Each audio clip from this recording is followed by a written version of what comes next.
I'm Dana, and I've shared on here a few times how I have quite a severe anxiety about my teeth. There are multiple times a day that I get really worried that I'm going to chip a tooth, lose a tooth, just generally fuck up my teeth in some way. And this has been a thing for me since I was like 11 or 12. Like, I want to say it was towards the end of high school. Like, I want to say it was towards the end of primary school that I just started, like, that's the thing as well, as there was never, like, I've never had any big issues with my teeth. Over the years, I've had a few fillings here and there, but I've never had, like, trauma at the dentist. I've not had, like, especially bad experiences at the dentist. I haven't chipped any of my teeth. I haven't broken any of my teeth. The only teeth that I ever had fall out were the ones that were supposed to fall out, and it was exciting because I got money for it, you know?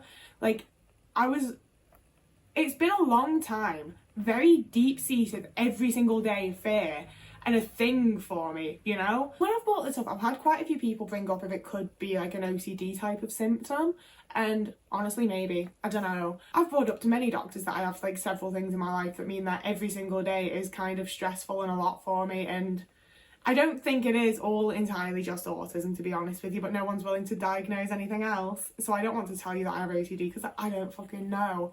All I know is that for a good chunk of my life, I've been fucking petrified of anything happening to my teeth. And I've spent hours and hours and hours over the years being like, why is this a thing for me? Like, why is this a thing I'm fucking like thinking about like an hour every single day for over a decade? For like over a decade and a half, my teeth have been like a daily fucking fear. And I've also told you guys before how a lot of my like realizations and things that I figure out about myself and the world and life in general come from movies. That's why I'm a media autistic.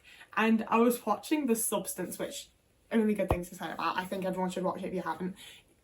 Anyone who likes a bit of gore and horror and grossness should watch it. It's not for everyone.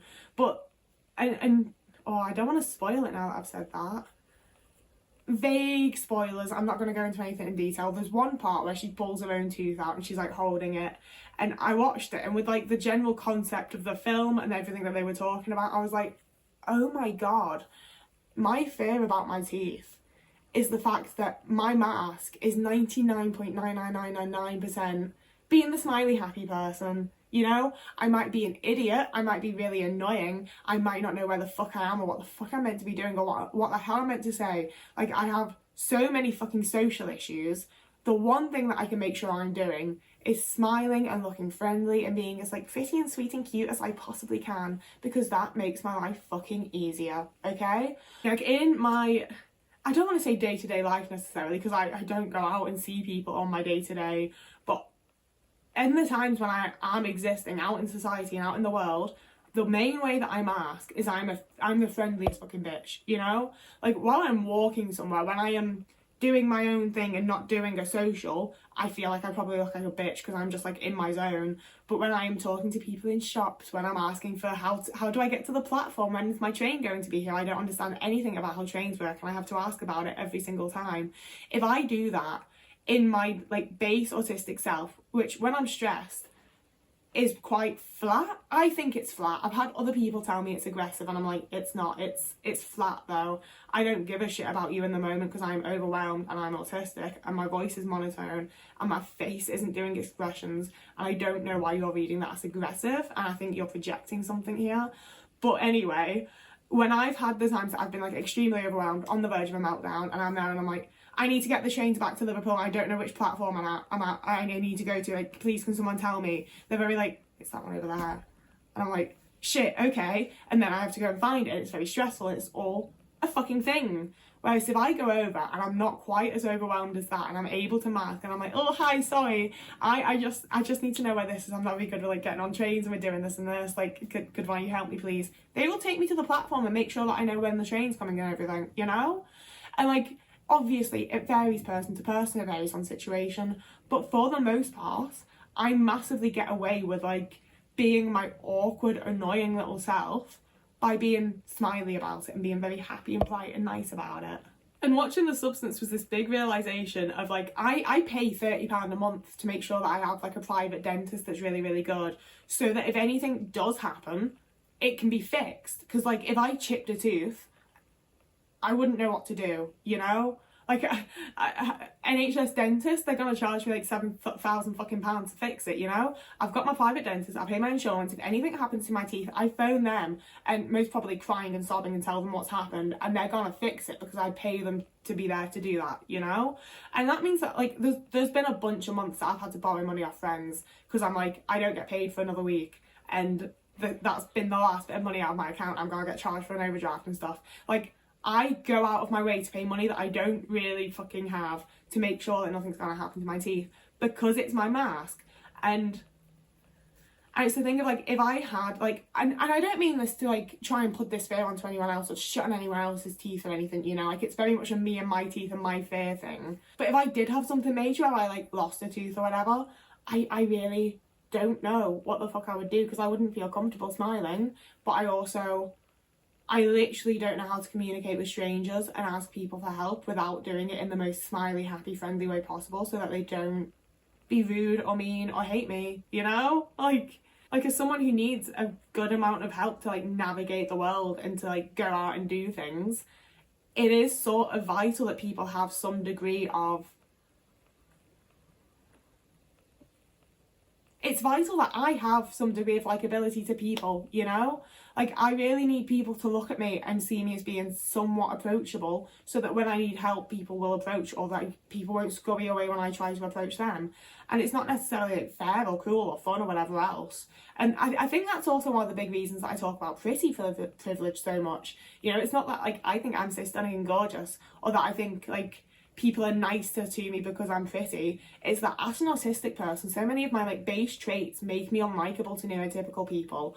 Being pretty, having pretty privilege, being able to smile and be, like, cutesy and sweet and have people then be that little bit nicer to me means that I'm able to survive. And it's one of the things that I'm becoming, and it's something that I think I've become, like, increasingly aware of because of how much people, like, are just nicer to me in general, on the daily, like, in standard. You know, like, I've had so many people that have given me, like, compliments about, like, my physical appearance and things like that, and they've been so surprised when I've been like, oh really, thank you, oh my god, and they're very like, you must get that all the time though, and I'm like, no. Like, the vast majority of my life I was being told I was fat and ugly. People weren't nice to me, people weren't kind to me, people didn't help me when I needed help. I was left to repeatedly go through, like, very traumatizing situations, relationships and everything else. And I'm not saying that had I been, like, registered as pretty, that wouldn't have happened. But I do think that people are more likely to help when they think you look nice. And it's gross and it's grim and whatever else. But that is the fact of it. And I think it's quite recent I've entirely realised how much I've used that to my advantage within the autistic mask. And I think some degree of it is that I've seen the way that other people are able to do it. And I think for autistic women especially, it's sort of a double-edged sword because, like, the more societally attractive you are, the more you're doing the things that women are, like, supposed to do, like doing your hair, doing your makeup, dressing a certain way and everything, the nicer, like, a lot of people are going to be to you. Like, a lot of people are going to be a lot more accepting of you and let you have your quirks and your differences, you know? But at the end of the day, they're not quirks and differences, it's you being autistic. And at some point, a lot of the time, neurotypical people are still going to get pissy and annoyed and whatever else about that, you know? Like, I can dress up my outside and I can try and make the right faces, I can make my voice a little bit higher and put my accent off a bit so I sound a little bit more posh and whatever. And, like, yeah, it's gonna make people be nicer to me in the moment when I need help finding a train platform, or I need help finding this shop, when I need help with this thing in the moment, you know? But building actual, like, friendships and relationships with people, having ongoing, like, being in work situations and having colleagues and stuff, you know? Like, having the smile and being sweetsy only lasts so fucking long before people don't care that you're smiling while being annoying and stupid. Well, I'm being annoying and stupid, I'm not trying to put that onto anyone else, you know? I think it's the first time in my life that I really feel like I look vastly different than how I used to. And, like, a bunch of it's just, like, I'm 27 years old, it'd be really fucking weird if I still looked like I did when I was, like, 16, 17, 18, you know? But having realised the whole thing with my teeth, and having watched The Substance, and just being someone that's growing older, like, you know, it's a privilege, but it's still, I don't feel like people in public are going to be as nice to me when I'm, like, 35, you know, when I'm 45. I feel like when I'm, like, 55, 60, that's when you become, like, an old person again, so people are, like, sweet to the elderly. But I feel like pretty soon I'm going to have a good chunk of years where, giving people a smile and making my voice a bit posher and higher pitched isn't gonna make them like walk me to the right platform and help me get on the train anymore, you know? I feel like this end part's a little bit disjointed because I feel like there's just so much that ties into it, and I think, you know, a whole bunch of it is just existing as a woman. Like, some of it is nothing to do with being autistic, some of it is just existing in this world as someone who is registered as a woman. And then there's like a whole extra chunk of it that is very much being an autistic woman and being like, how do I mask? How am I supposed to behave in society? How am I supposed to act towards people? What do people want me to do with my face and this and that? And how am I supposed to dress? And all of that kind of stuff. And I feel like I personally have a sort of line that I try to walk where I can put bursts of my personality into like my outfits and my makeup and the way that I dress and the way that I speak. You know, there can be nice elements. I can make it something that I actually like. I don't have to pretend to fully be somebody else, which I did for a very long time, and it was very fucking boring. You know, for a very long chunk of my life, I wore jeans and plain tops that the other girlies were wearing, and I hated it.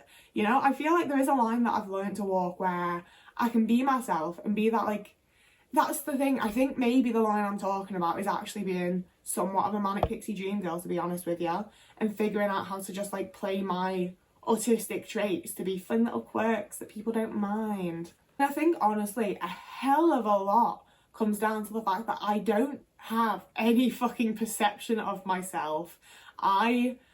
This is something I've been thinking about so much lately, and I really want to stop thinking about it, because I do not have any fucking concept of how other people see me. I don't really have a concept of myself. I'm very much like, I'm just me, I'm just out here being me, I'm just trying to be a nice person, I don't know, I'm doing a good job, but I'm just trying my best to survive. I have no fucking idea how I'm perceived. And I think that the people that are most successful at masking, which, you know, it's debatable if it's really successful because you're probably not having a good fucking time, but the people that are doing it in the way that is having them see most acceptance into like general society are quite often the people that are able to like have some level of a perception of themselves, because you can form something to put forward to people then, you know, I feel. Whereas I feel like I have such a limited perception, such a limited concept, that I don't really know what I can do as a mask, you know? And this is also maybe something that should have come at a slightly later date, because I don't think I have made a video about it, but I also do think it's one of those things where like I need to mask sometimes in order to just survive and get through life and be a person. You know, it'd be lovely if I never had to mask, but sometimes I do. And the important thing there for me is finding the balance of it, you know? Like, just throw on your fucking little smile and do your masking to get onto the fucking train. It's fine. You've done what you needed to. That's not going to exhaust me. For me, it's very much, I will mask to a stranger. I will mask in this situation to get from point A to B. I'm not going to mask to my friends. If you want to be friends with me, you're going to have to deal with the person I actually am. But for like just some random interaction, I'm going to do the thing that makes it easiest to get through, and that thing is masking. So yeah, I often feel like these are a bit disjointed, but I feel like a lot of the topics I'm trying to cover are, number one, a bit more complex than I can really fucking like put into words and explain or like know about, you know? Like, I'm not the sharpest tool in the shed. I'm trying my best. There's also, there's just so much that goes into it, you know? And as soon as I start thinking about all the stuff that goes into it for me, I start being like, oh, and I suppose this goes into it for other people, and suddenly I understand more about this, and like blah, blah, blah, blah. And it's, yeah. I'm gonna stop now. That's where the video's ending. That's how much we're doing. As always, this is definitely the kind of topic that I would love to hear thoughts and opinions about. And obviously I've based a lot of this on like my perspective as someone who's perceived as a woman, but I think that most people experience these types of things in various different ways, regardless of gender. It's just that I've based it from what I know and from what I think and what I reckon, and that's the way that I am. But yeah, so that's the video. I can't remember what I said because I went off for my little disclaimer, but I'd love to hear opinions and thoughts and whatever you have to say about this topic. If you want to, I love getting comments. You don't have to. I post here on Tuesdays, Thursdays and Sundays if you would like to see any more content from me. You can also follow me over on Blue Sky, Instagram or TikTok if you want to see more content from me. I still haven't posted on Blue Sky yet, but I post semi-regularly elsewhere.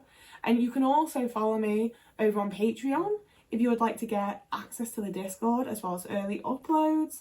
And you can also go over to Ko-fi and do me little monetary donations over there, but you don't have to. It's all good. It's all fine. I hate saying that now, thanks guys. But yeah, that's that. I feel like maybe my arms have been moving weird a little bit. It's because Oatman was here. Oh, and he desperately doesn't want to be. Hates me, obviously. He's been there, like, ages though. I've been stroking him like the whole... Whoever you are, wherever you are, if you have a lovely morning, evening, day, afternoon, week, month, year, I'll see you again in a couple of days.